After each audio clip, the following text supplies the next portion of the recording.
आज से हम लोग स्टार्ट करेंगे all about numerical data. Okay, हम लोगों ने ऑलरेडी कैटेगोरिकल डेटा के बारे में पढ़ चुका है और अब से हमें शुरू करना है न्यूमेरिकल डेटा के बारे में। इससे पहले मैं बता दूं कि यहाँ पे वापस अगर जहाँ पे हम लोगों ने डेटा के बारे में पढ़ा था और डेटा के केसेस में डेटा के केसेस में हमने एक देखा था, एक वेरिएबल देखा था और एक केसेस देखा था। इसको मैं अभी यहाँ पर एक्सप्लेन नहीं करूँगी क्योंकि प्रीवियस वीडियो में ऑलरेडी किया हुआ है, तो आप लोग वहाँ से देखें। तो यहाँ पे हम लोग वेरिएबल पढ़ रहे थे और वेरिएबल में भी दो टाइप के वेरिएबल्स थे, एक था categorical and another is numerical.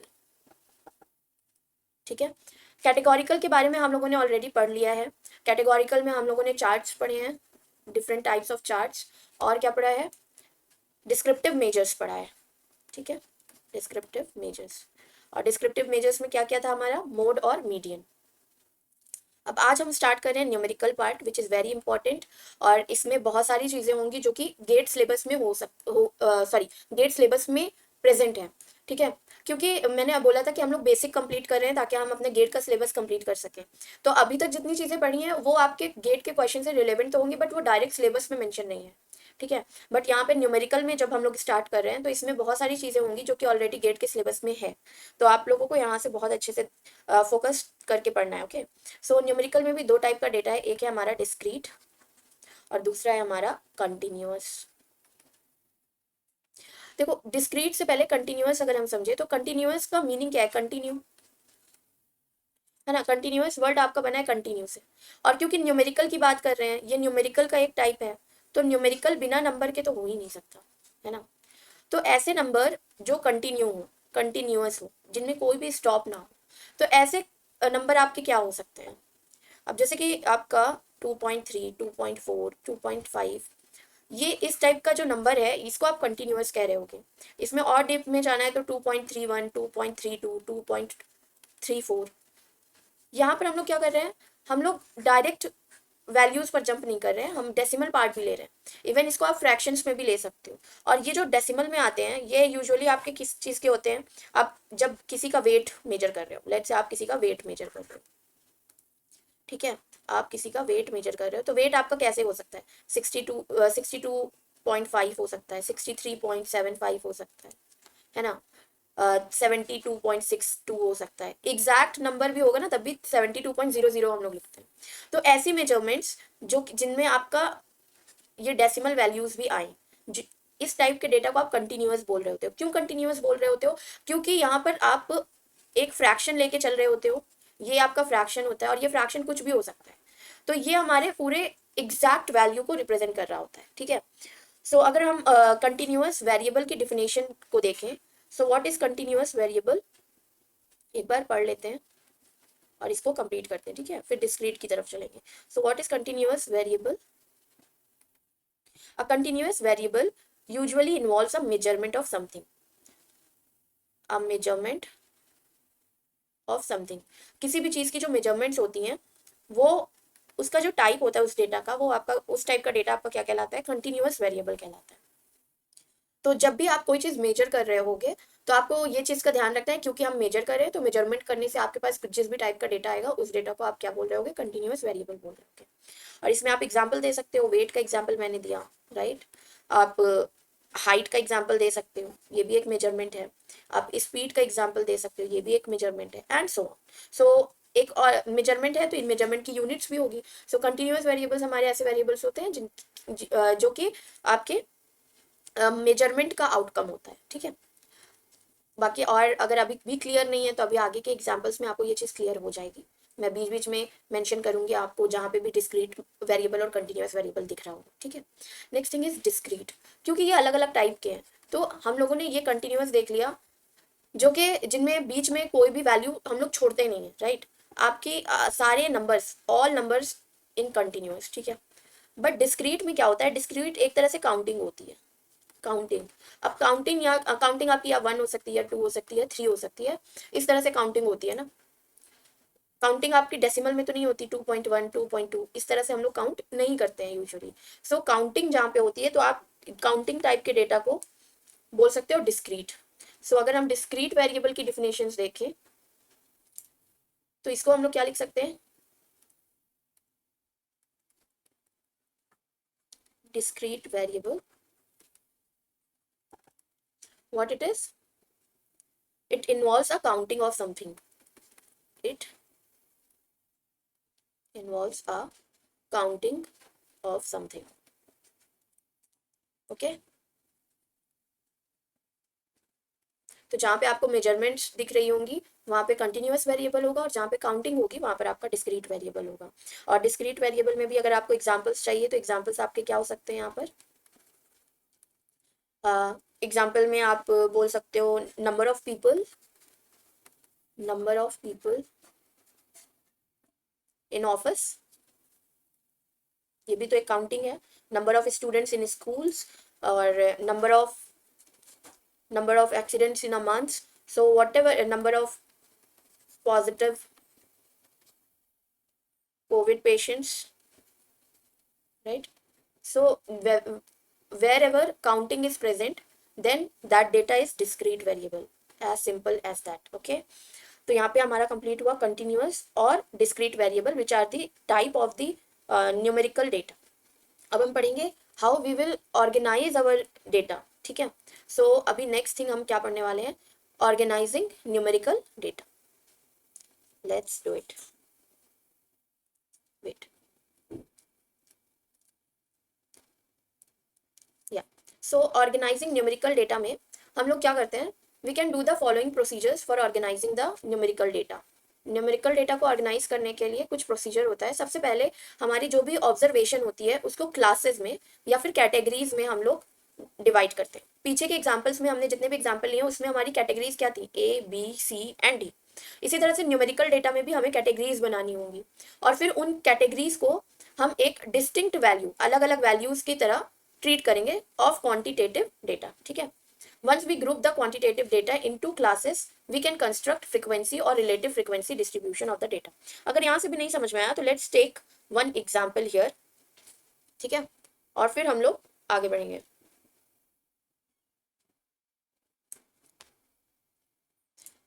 For example, suppose the data set reports the number of people in a household and data of the response from 15 individuals is. तो यहाँ पर क्या है? यहाँ पर एक डेटा सेट है जो कि नंबर ऑफ पीपल, किसी हाउस होल्ड में कितने नंबर ऑफ पीपल हैं ये बताता है. और ये डेटा कितने जगह से लिया गया है? 15 हाउस होल्ड से लिया गया है. तो पहले वाले हाउस होल्ड में नंबर ऑफ पीपल इज 2, दूसरे वाले घर में आपके नंबर ऑफ पीपल 1, तीसरे वाले घर में नंबर ऑफ पीपल 3. तो इस तरह से यहाँ पर डेटा को लिया गया है. ठीक है. अब इसको अगर हमें ऑर्गेनाइज करना है तो किस तरह से ऑर्गेनाइज करेंगे? सबसे पहले हमें कैटेगरीज बनानी पड़ेगी. कैटेगरी क्या होगी हमारी? कैटेगरी जो भी होगी वो यूनिक होगी. तो अगर तुम यहाँ पर ध्यान से देखो तो यहाँ पे कितने टाइप्स के नंबर हैं. जैसे प्रीवियस वाले एग्जांपल में हम लोग A B C D category बना रहे थे क्योंकि सिर्फ ए बी सी डी ही प्रेजेंट था. यहाँ पर देखोगे तो 1 प्रेजेंट है, 2 प्रेजेंट है, 3 प्रेजेंट है, 4 प्रेजेंट है, 5 प्रेजेंट है, but not more than 5. Right. तो यहाँ पर हमारी जो कैटेगरीज हो जाएंगी वो कैटेगरीज क्या हो जाएंगी? कैटेगरी, और वैल्यू भी बोल सकते हैं इसको. तो 1, 2, 3, 4 and 5. So these are the category. अब इसकी फ्रीक्वेंसी आपको हमें देखना पड़ेगा यहाँ पे. Right. What are the frequency in this example? 1 की फ्रीक्वेंसी कितनी है हमारी? 2 है. 1 की फ्रीक्वेंसी है 2, 2 की फ्रीक्वेंसी है 3, 3 की फ्रीक्वेंसी है 5 एंड 4 की फ्रीक्वेंसी है 4 एंड 5 की फ्रीक्वेंसी है 1. ठीक है. अगर क्लियर नहीं है तो मैं यहाँ पे एक बार लिख देती हूँ. 2, 1, 3, 4, 5, 2, 3, 3, 3, 4, 4, 1, 2, 3 and 4. Now you can check the frequency it is correct or not. Okay. Then relative frequency. Relative frequency हम जानते हैं क्या होता है. Relative frequency is individual frequency divided by total count. हमें पता है कि हाउस होल्ड आपका कहाँ से आया है? 15 हाउस होल्ड्स हैं. ठीक है. तो यहाँ पे फ्रीक्वेंसी आपकी क्या आएगी? 15 आएगी. और रिलेटिव फ्रीक्वेंसी हमारी क्या हो जाएगी? 2/15, 0.13.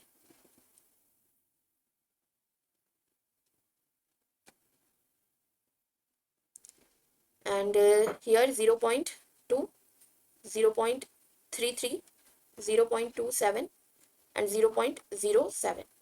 ओके. ये 15 क्यों आ रहा है काउंट? क्योंकि यहाँ पर 15 हाउसेज की फ्रीक्वेंसीज हैं ये सभी. ठीक है. तो यहाँ पे ये 15 ही आएगा. इसके बाद हम लोग क्या कर सकते हैं, ग्राफ बना सकते हैं इसका, वैल्यूज़ का। बट यहाँ पे जो ग्राफ बनेगा, यहाँ पर क्योंकि ये सारी वैल्यूज़ जो हैं वो सिंगल सिंगल वैल्यूज़ हैं, तो इनका ग्राफ जो होगा, बार ग्राफ, प्रीवियस वीडियो में मैंने बताया था कि बार ग्राफ कैसे बनाते हैं। आपके हॉरिजॉन्टल एक्सिस पर क्या होती है, डिस्टिंक्ट वैल्यूज़ होती हैं, और आपके वर्टिकल एक्सिस पर आपका काउंट होता है या फिर फ्रिक्वेंसी होती है। अगर मैं इसको 0 बोल दूँ, इसको 1, इसको 2, इसे 3, 4 एंड 5, ठीक है। तो यहाँ पे जो 1 वाला वैल्यू 1 है, वैल्यू 1, 2, 3, 4 एंड 5। सो वैल्यू 1 की फ्रिक्वेंसी कितनी है हमारी, 2 है, तो इसका बार हो जाएगा ये। 2 की फ्रिक्वेंसी हमारी कितनी है, 3, तो 3 का बार हो जाएगा, 2 का बार हो जाएगा ये 3। सिमिलरली 3 के लिए हमारी फ्रिक्वेंसी है 5, 4 के लिए है हमारी 4, और 5 के लिए है हमारी, 5 की फ्रिक्वेंसी कितनी थी, 1। तो ये हो गया हमारा bar graph for the numerical data. तो ये सब करने का पर्पस क्या था, यहाँ से हमें पता चला कि जब भी आपके पास कोई न्यूमेरिकल डेटा है तो आप उसको सबसे पहले एक कैटेगरीज वाइज डिवाइड करोगे कि टोटल, इंडिविजुअल और डिस्टिंक्ट कैटेगरी क्या क्या है, फिर उसकी फ्रिक्वेंसी लोगे, फिर रिलेटिव फ्रिक्वेंसी काउंट करोगे, और फिर उसको आप इस तरह से बार चार्ट में शो कर सकते हो। तो ये तो एकदम सिमिलर हो गया हमारा कैटेगोरिकल डेटा के लिए, जैसे हम लोगों ने किया था। अब इसी तरह से ही हम ऑर्गेनाइज करते हैं, और यहाँ पे अगर आप ध्यान दो तो ये 1, 2, 3, 4, 5, ये सभी कैसे वैल्यूज हैं, डिस्क्रीट वैल्यूज हैं। यहाँ पर ये सभी डिस्क्रीट वैल्यूज हैं, 1, 2, 3, 4 एंड 5। सो ये आपका कैसा है, ये जो हम लोगों ने पढ़ा है वो क्या था आपका, organizing discrete data, organizing discrete data. ये पेन के साथ क्या प्रॉब्लम हो गई, या ऑर्गेनाइजिंग डिस्क्रीट डेटा। ओके, अब हम लोग देखते हैं कि कंटिन्यूअस डेटा को कैसे ऑर्गेनाइज हम कर सकते हैं। तो अब हम लोग पढ़ेंगे ऑर्गेनाइजिंग कंटिन्यूअस डेटा। एग्जाम्पल लेते हैं और फिर उस एग्जाम्पल से समझेंगे कि कंटिन्यूअस डेटा को हम लोग कैसे ऑर्गेनाइज कर सकते हैं।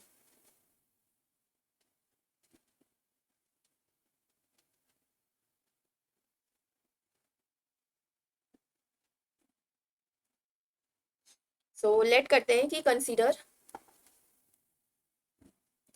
The marks obtained by 50 students. तो यहाँ पे 50 स्टूडेंट्स हैं जिनके मार्क्स हैं यहाँ पर, ठीक है। और वो मुझे पूरा 50 मार्क्स लिखना पड़ेगा यहाँ पर, जल्दी से मैं लिख लेती हूँ, या मैंने लिखा होगा, मैं कॉपी कर लेती हूँ, ठीक है। या this is the example I'm going to take.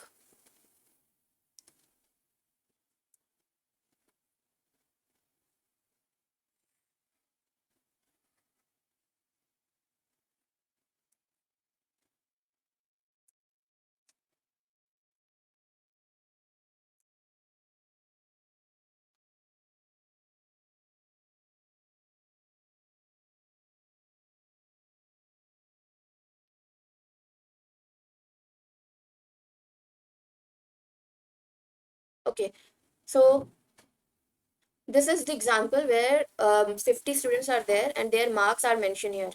So frequency table for the above data set, how we can make. अब यहाँ पर आपका क्योंकि 50 है, तो 50 organizing this much large data set और टेकिंग वैल्यूज। अगर यहाँ पर आप देखो कि आपकी कितनी डिस्टिंक्ट वैल्यूज आपकी कितनी है, ये हम लोग चेक करते हैं। क्योंकि प्रीवियस एग्जांपल में जहाँ पे हम लोग डिस्क्रीट पढ़ रहे थे ना, वहाँ पे भी हम लोग यही चेक कर रहे थे कि कितनी आपकी रिपीटेड वैल्यूज नहीं है या फिर यूनिक वैल्यूज कितनी है। तो वहाँ पे यूनिक वैल्यूज सिर्फ 5 थी, 1, 2, 3, 4, 5। बट यहाँ पर आप देखो तो यहाँ पर आपकी डिस्टिंक्ट वैल्यूज कितनी है। अब यहाँ पर तो ये चीज़ देखना 50 स्टूडेंट्स के लिए बहुत ही टाइम कंज्यूमिंग हो जाएगा, राइट। देखो तो 68 भी सेम लग रहा है, 79, 38, 68, 68 रिपीटेड हो गया, चलो ठीक है, 68 है यहाँ पर, और 79, 68 टू टाइम्स आया था अभी तक, फिर 79 है, देन 38 है, 35 है, 70 है, तो अगर आप इस तरह से क्लासेस देख रहे हो तो ऑलरेडी यहाँ पे हम लोग यहाँ तक बस पढ़े हैं, और यहाँ पर ही हम लोगों ने देख लिया कि आपने काउंटिंग कहाँ तक की, 6 की, और 6 में आपको 5 यूनिक वैल्यूज मिल गई। तो और आगे हमें जाएंगे तो आगे जाने पे और भी हमें यूनिक वैल्यूज मिलेंगी।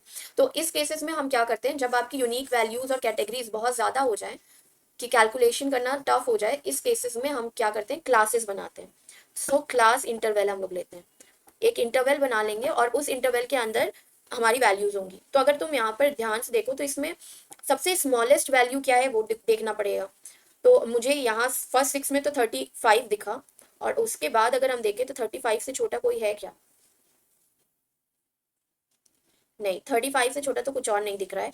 तो स्मॉलेस्ट वैल्यू हमारी 35 हो गई, और लार्जेस्ट वैल्यू अगर हम देखें तो लार्जेस्ट वैल्यू क्या हो गई, स्टार्टिंग में 79 दिखा, तो 79 से अब यहाँ पर 80 हो गया, 80 हो गया। और 80 से अबव भी है क्या कुछ, यस 86 इट इज। और इससे अबव कुछ है, आई डोंट थिंक सो, नहीं है। तो 86 हो गया, ठीक है। तो हमारे पास ये रेंज हो गई कि 35 is minimum and 86 is highest. अगर इनका डिफरेंस आप लोगे ना तो 35, 86 माइनस 35 आपको कितना मिलेगा, 1, एंड 8 माइनस 3 5, 51। इस चीज को हम बोलते हैं क्लास विड्थ। क्लास विड्थ, जब आप मैक्सिमम माइनस मिनिमम करते हो उसको क्लास विड्थ बोलते हो, ठीक है।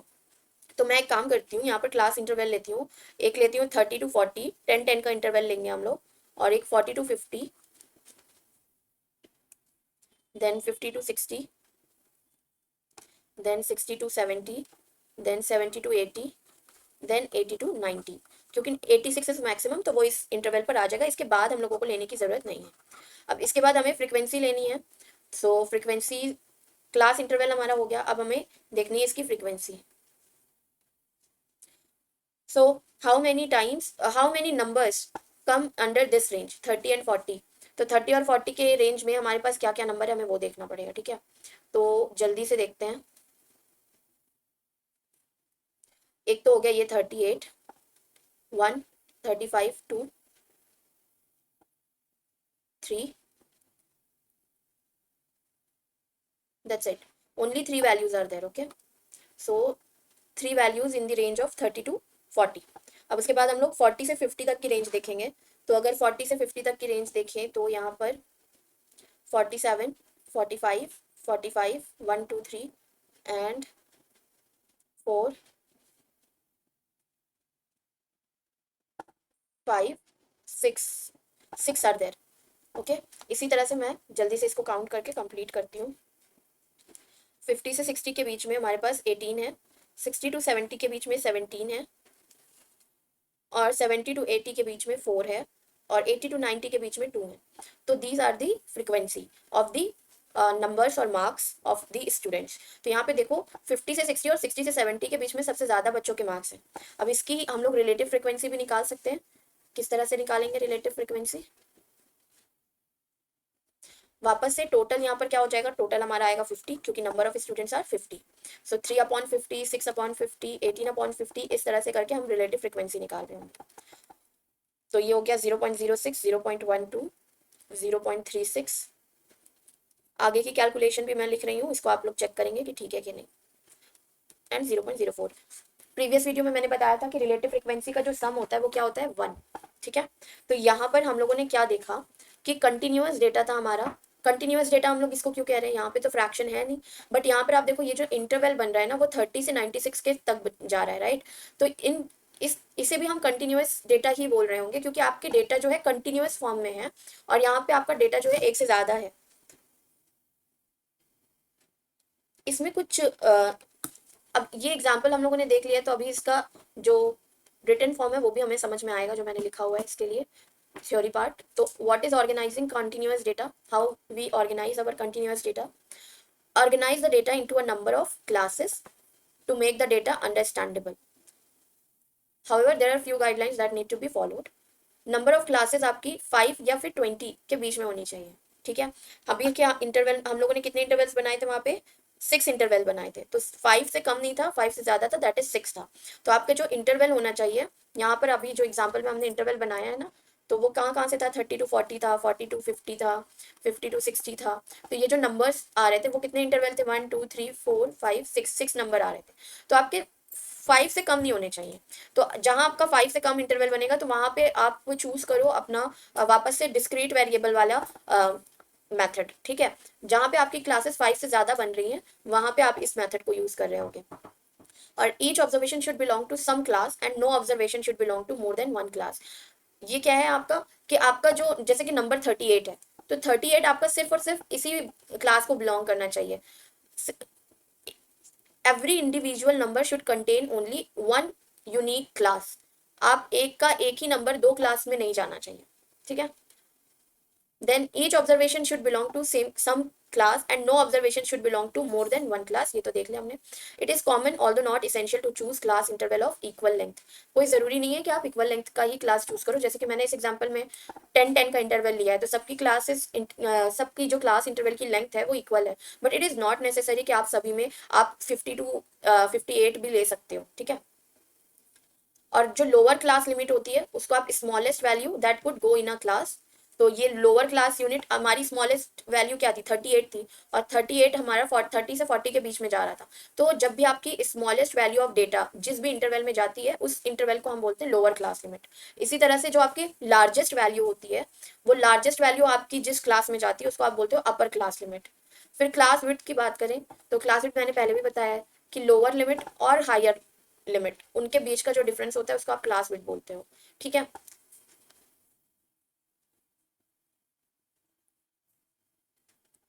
अगर यहाँ पे मैं बताऊं क्लास विड्थ, यहाँ पे एक चीज लिखी हुई the lower limit of the next higher class. इसका मतलब क्या है, अब जैसे ये 30 to 40 है और यहाँ पे 40 to 50 है तो limit lower limit of a class here it is 30, lower limit of the next higher class. तो ये नेक्स्ट हायर क्लास है और इसकी लोअर लिमिट क्या है 40, तो 30 माइनस 40 तो 10 ही आएगा। तो इसी को क्लास विड्थ बोलते हैं, ओके। क्लास मार्क, मार्क क्या होता है the average of the two class limit of a class is class marks. तो जब आप एवरेज लेते हो दो क्लासेस के लिमिट की तो उसको आप क्लास मार्क्स बोल रहे होगे। इसी तरह से क्लास इंटरवल जो होता है contains it's left and but not it's right and boundary point. इसका मतलब क्या होता है, ये बहुत इंपॉर्टेंट चीज हो गया। अब जैसे कि हमारे पास कोई डेटा है और लेट्स से 36, 40, 50 एंड 38 एंड 42, ठीक है। ये हमारा स्मॉल सा डेटा है और इसको हम लोगों ने इंटरवल लिया हमने 30 to 40 and 40 to 50। Although this we can not do क्योंकि यहाँ पे जो नंबर ऑफ क्लासेस आ रही है वो दो आ रही है और हम लोगों ने पढ़ा है कि number of classes should not less than 5 से ज्यादा ही क्लासेस होनी चाहिए। बट क्योंकि एग्जाम्पल है तो इस एग्जाम्पल को समझाने के लिए मैं ले रही हूँ। तो 30 to 40 के बीच में आपका 36 आ जाएगा, राइट। बट ये जो 40 है ये 40 कहाँ जाएगा, इस वाले एग्जाम्पल में या इसी वाले एग्जाम्पल में, तो आपका इस वाले एग्जाम्पल में ये जाएगा। क्यों, क्योंकि यहाँ पर ये जो 40 है ये आपका राइट एंड है, राइट एंड है बाउंड्री पॉइंट का, और राइट एंड है बाउंड्री पॉइंट का, और जो राइट एंड होता है वो आपके क्लास इंटरवल में नहीं होता, सिर्फ लेफ्ट एंड होता है। सिर्फ ये लेफ्ट एंड आपका क्लास इंटरवल में होता है। तो अगर आपके डेटा में 30 होगा ना तो 30 आपका इसमें आ जाएगा बट 40 नहीं आएगा। क्यों, क्योंकि यहाँ पर सिर्फ लेफ्ट हैंड वाला एग्जिस्ट करता है। अब जैसे इस वाले डेटा में 40 आ जाएगा बट 50 नहीं आएगा। क्यों, क्योंकि 50 आपका राइट एंड है और राइट एंड में ये जो राइट एंड बाउंड्री पॉइंट होता है वो क्लास इंटरवल कंसिस्ट नहीं करता है। तो ये सभी चीजें आपको ध्यान रखनी है जब आप अपने न्यूमेरिकल डेटा को ऑर्गेनाइज कर रहे होंगे, ठीक है। तो यहाँ पर हम लोग इसको आगे हम लोग पढ़ रहे होंगे बाकी स्टेम एंड लीफ डायग्राम के बारे में in next video. Thank you so much.